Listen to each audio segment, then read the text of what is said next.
Russia is not an authoritarian country. It's not a communist country. It's a country that believes in traditional family values, something that is at the heart of the MAGA group. Russia is a natural ally of the United States. And instead, we've got these warmongers like Keane and the Hodges and Petraeus that think it's in the best interest of the United States to see how far we can enrich the Lockheed Martins, the General Dynamics, the Raytheons. And as a matter of fact, there's a meeting in Washington, D.C. today where Andriy Yermak and head of the Ukrainian press corps are meeting with Raytheon and Lockheed Martin this day. And they're continuing on this theme here where you're seeing on the smiles. Yeah, they're loving it, man. Let's get together with Raytheon and Lockheed Martin. We're getting in a situation where it is unclear if the Ukraine is going to even survive through the winter, either on the front line or at the home front with all this energy it's getting shot down like you're talking about.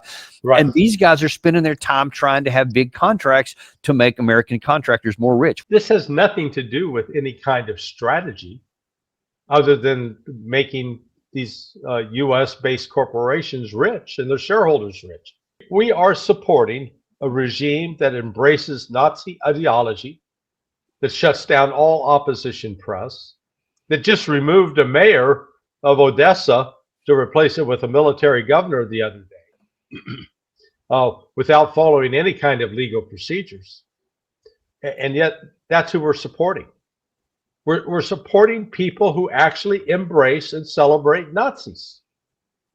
And we think that's fine. And then when the Russians react to that because they lost 27 million people to attacks by the Nazis in World War II, that they tend to take this stuff kind of seriously. It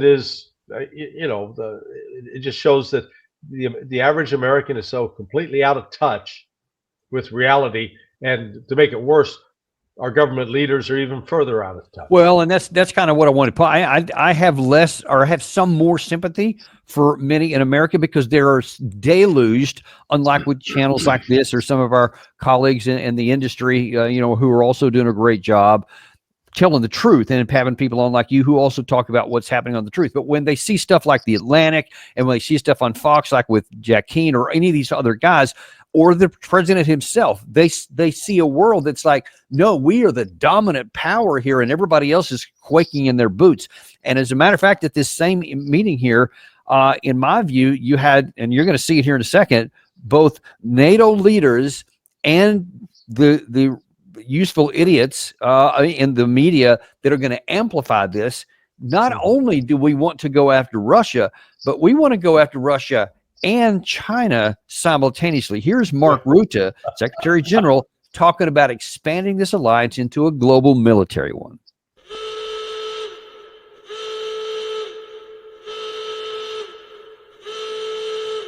Well, let's be absolutely clear on this. Australia and New Zealand and Japan and South Korea, the Republic of Korea, we work very closely together with them.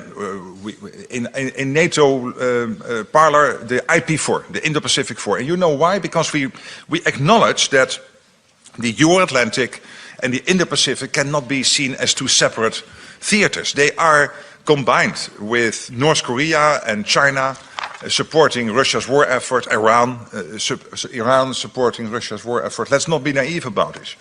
And we know that, as I said before, if China would do anything against Taiwan, most likely that Putin will be forced by Xi Jinping to move against NATO. So we have to stand ready, we have to work together, we have to train together, we have to procure together. So let's not be naive here. I mean, everybody knows that if Xi Jinping decided to go to war against Taiwan, that he would force Vladimir Putin, whether he wanted to or not, to attack and to go into NATO. What say you, Larry Johnson? Yeah, these are Western fantasies of declining economies. I was watching. It's related. I was watching the Gaza peace plan signing the other day, and here you had all these subservient Europeans sitting behind Trump, with not a single one of those European economies is economically growing at a rate above 2%. All are growing barely at 1%, some less than that. Every single one of those European economies has a massive debt structure. Meanwhile, there were 6 BRICS countries, either members or partners or people who are affiliates, who were also at that meeting. Their economies are growing at a minimum in excess of 4% and above. So just from a matter of economic strength, the West is weak. Militarily, though, the West is also, those NATO countries are also weak. They don't have, England can barely field the total force is like 70,000 guys, and of those, only maybe 20,000 are combat effective, could potentially be deployed forward. So you've got this fantasy world of Europe believing that they were something that they once were 80 years ago. They're no longer that. Meanwhile, Russia, China, India, Brazil, South Africa, Iran, Indonesia, the BRICS countries are growing. And despite, Donald Trump today said, oh, the people are leaving BRICS. That's a lie. He is absolutely gaslighting people. It's not true. It's just the truth is opposite. India last week, the week before last, started buying. They're buying the Russian oil. They're paying for it with Chinese currency. Okay? They're not paying for it with US dollars. They basically said, okay, we're ignoring the US dollar. We're going to pay for it with Chinese currency. And this absurd theater that Trump is putting on. I got this great Gaza peace deal. It's like going to a wedding. The preacher's up there saying, this was the greatest wedding of all time. And you're in the audience going, why weren't the bride and groom up there? Okay? we didn't see Hamas and Israel together. Yeah. They didn't show up at the peace deal. Yeah, I noticed that. Celebrating a wedding. Yay, we had a great wedding. We didn't have a bride and groom, but man, it was a blast. Cake was good. That's called delusional thinking. And the fact that there's so much of the media and so many of the politicians celebrating this nonsense. And it's like, guys, there'd be reason for hope. At least we saw with Bill Clinton when you had Yitzhak Rabin sitting there with Anwar Sadat shaking hands. Okay, we had a bride and groom. At least it was real. And what happened out of that? Bibi Netanyahu helped kill Rabin. Okay, kill Rabin to stop the peace process, and the Muslim Brotherhood killed Anwar Sadat to stop the peace process. Now we're faced with these Europeans sitting there nodding like a bunch of bobblehead dolls. And Donald Trump said, this is a great agreement. I'm going to sign it here. Hey, we got peace. 3,000 years of peace. And you're going, where's the bride and groom, dude? Where's the bride and groom? Yeah, doesn't live a lot of optimism even for that situation here. But then this is exacerbated because you have, again, General Keane given some of these same theories here about adding China into the mix. Geopolitically, with a win like we saw in the Middle East for President Trump, does that affect Russia? Does that affect China and how they look at things? Oh, absolutely. Just as weakness affects them. The fact that they become so aggressive during the previous administration is because they believed the American leadership was weak and they could take advantage of it. And the facts spoke to that as well. The attack that President Trump ordered on the nuclear sites, the decisive blow, got their attention. And in Iran. Yeah, in Iran. And what is happening right here now with the somewhat defeat of Iran and the proxies and moving forward to peace and stability in the region, all engineered by who? American leadership on a world stage, setting the whole standard for what's to be accomplished. This is what they're trying to depose. They want to have that influence. And here we have a president doing it. You betcha they're paying attention. Yeah, they are paying attention, all right. And when I had to watch that one a couple of times. You are actually making the case that China and Russia, nuclear superpowers, economic superpowers, especially in the Chinese side, and that they are afraid of the United States because what happened to Hamas It's hard for me to think that that's actually what he said. What do you make of it? Yeah, so look, they create this narrative, and then there's the reality. Reality number one, Hamas has not agreed to disarm. Hamas is not going to disarm. Israel has not agreed to accept a two-state solution and to accept Palestinian authority over Gaza. Ergo, there's no agreement for phase two. There's just the opposite. There's disagreement. The United States has attempted to bully China. And China finally turned around and said, okay, we're not going to take it anymore. And so they said, forget about the rare earths. You're not getting any more of those. And we, the United States, while it's not a significant portion of our economy in terms of dollar value, it's heavily significant in the military industrial complex for being able to produce certain weapon systems. And without that, we can't do it. And we do not have an alternative. It's not like we can go out and buy it from somebody else. There's nobody else to buy from. We tried to pressure China in the past because China was, up to a point, heavily dependent upon helium purchases from us.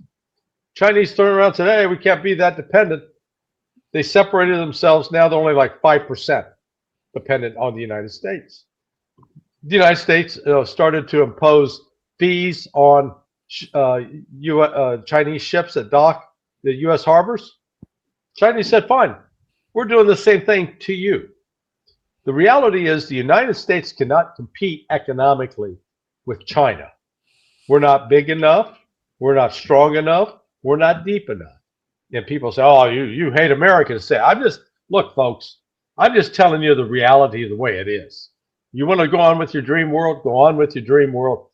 China is somebody that we ought to be friends with, not enemies. But part of that friendship has got to be based upon mutual respect. We said, oh, we're going to prevent you from buying chips. They said, okay, we'll develop our own. And they're getting the workarounds right now. You listen to some of the U.S. car manufacturers, the head of Ford. They went over to China and saw what the Chinese were doing in terms of using robots to build automobiles. And he came back and said, we can't compete. We, the United States, cannot compete anymore with China. They're so far ahead of us, were his words. And yet here we are looking to try to resolve things militarily when the only thing it's going to do is get some more of our middle class kids killed, where none of the children of the elite. You don't even see Jared Kushner out there on the front line. No. He's on the front line of making some money for the family. Yeah. You don't see Eric Trump out there on the front line. They're too busy doing important things to make money. They want the kids from the working class families to go out there and sacrifice themselves. And then when they wind up paraplegic or quadriplegic or missing arms or with traumatic brain injury, they'll say, oh, that's too bad. Hopefully one of these private charities will take care of you, because we, the government, are not, which is the reality. I want to circle back around to Hegseth, where we started all this, because whether we think that it's nonsensical or not, this is the Secretary of, now war, they call it, defense. It's certainly not defense, I guess. And he clearly has the ear of President Trump. So when you look at what may come next and what we may do, these things seem to kind of mutually reinforce each other in quite a negative way. And I'd like you to, as we watch this last clip here, just kind of give us the best estimate you can of how this is going to be received in Russia and what they may do as a result of this, because Hegseth here is talking about an incredible signal he's going to send to Moscow. As a result, NATO allies have committed more than $2 billion in security assistance to Ukraine through the NATO Pearl initiative since August. Now, allies often say that Ukraine's security is synonymous with European security. Well, now then, therefore, is the time for all NATO countries to turn words into action in the form of Pearl investments. All countries around this table, no free riders. And I certainly appreciate Secretary Ruta's leadership in this important effort, and all the nations today that we've heard step up. Many more commitments just today to that Pearl Initiative, which sends an incredible signal to the world about the commitment. What kind of signals do you think is going to be received or interpreted on the Russian side? The Russians are just going to laugh because it's just words. It's talk. It's not action. And even if they let's say that goes to action, that they're going to actually invest the money to start creating to build these weapon systems. They're not building modern weapon systems that match what Russia has. The West doesn't have a single weapon platform that can match the Iskander or the Kinzhal or The Oreshnik, I would guess. the Oreshnik as well. Yeah, so we're not even in the same league. We're struggling to right now. What was the Ruta said? Russia builds in 3 months the number of artillery shells that we take to build in a year. So talk is great. Let's see what they actually do. And when it comes to doing, it's not just having a will, it's actually you've got the infrastructure, the technology. Part of the problem we're seeing right now with Germany in particular, their energy deficit. And it's not much better either in France or in England. So the three countries that used to be sort of the anchor of NATO in terms of the big economies and the industrial capability, they've been hollowed out. And you don't turn that around in a year or 2 years. And the United States is frankly not much better. Look, we can provide 20 to 50 Tomahawks. Okay. Ukraine, you're shooting upwards of 1,000 Patriots missiles in one night, and we can only build 550 Patriot missiles a year. How does that work? What does that tell you? Yeah. THAAD missiles, we built 50 of those. $13 million a pop, though. They're really a good value for the people invested in Raytheon. Yeah, I mean, it's so ridiculous. And that people like Hegseth sit there and say this with a straight face. Yeah, I think that most of the intended audience there is, I don't think it's even Russia per se. I think it's more in the United States to keep the support going because the Raytheons and all those folks are just relishing this. It's going on right now at the AUSA conference here in Washington right now. It's a veritable smorgasbord for all the weapons arms. I had somebody who was actually attending that send me a note earlier today, just said it made them sick because they're presenting all of these ammunition, all this weapon systems, whatever, like you're going to the mall. And you're looking at some of the higher end stuff. He said even like some of the displays look like the jewelry store. And he actually sent me a photograph of that. And he said that's just how glorified all this stuff is. And of course, you're talking billions and billions of dollars, and that's why they do these things. And that's great for them, Larry. But it's not good. The country itself doesn't really benefit from any of this stuff. We're not any safer. In fact, you can argue we're less safe because we